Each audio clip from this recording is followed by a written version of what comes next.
அம்பிகை ராஜராஜேஸ்வரி மாதாவை நமஸ்காரம் பண்ணவனையும் அந்த அம்பாளை ஆராதிச்சவனை அம்பிகை கட்டாயம் காப்பாத்துவா, கைவிட மாட்டா அப்படின்னா அதுக்கு ஒரு நடமாடும் உதாரணம் என் குருநாதர் பரமஹம்ச பரத்வாஜ சுவாமிகள் தான். அம்பாளை நமஸ்காரம் பண்ணிட்டாலே அந்த சாதகனுடைய உயிர் போகிற திருவால கூட அம்பாள் வந்து நின்று பிரத்யட்சமா அந்த பக்தனை வந்து ரக்ஷ பண்ணுவா. இதுக்கு என் குருநாதர் வாழ்க்கையில் நடந்த ஒரு சம்பவத்தை நான் எடுத்துக்காட்டா சொல்றேன்.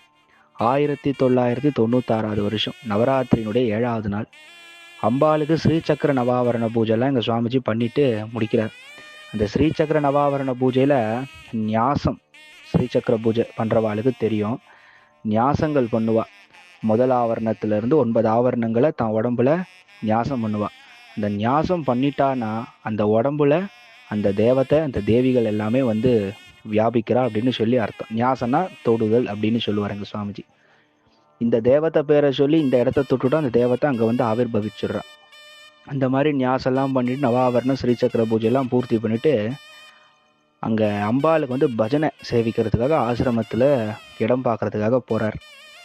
அப்படி போகிறச்ச அங்கே கஜ பூஜை, அஸ்வ பூஜைலாம் புவனேஸ்வரி சுவாமிகள், பரத்வாஜ சுவாமிகள்லாம் நிறைய பண்ணுறது வழக்கம். அப்போல்லாம் அலோடு இருந்தது.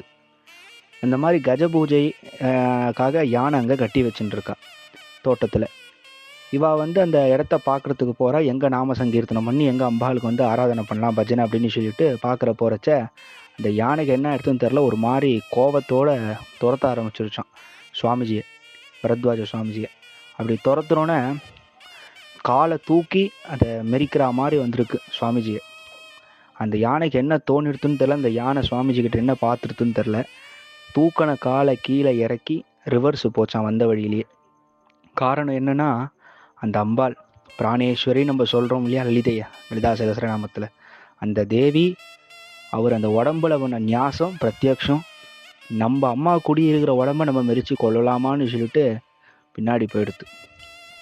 இதில் வரும் ராஜசாமலா சகஸ்ரநாமத்தில், ராஜசாமலாவுனுடைய மூலமந்திரத்தில் துஷ்ட மிருக வசங்கரி அப்படின்னு சொல்லிட்டு கூட எல்லாத்தையும் அம்பாள் நமக்கு வசம் பண்ணி கொடுத்துருவா. அப்பேற்பட்ட ஒரு விசேஷமான ஒரு சம்பவம் இது. அம்பாளை ஆராதிச்சவனை அம்பாள் கைவிட மாட்டான்றதுக்கு நடமாடும் உதாரணம் என் குரு பரமஹம்ச பரத்வாஜ சுவாமிகள். ஜெய் குருதேவ், ஜெய் குருதேவ்.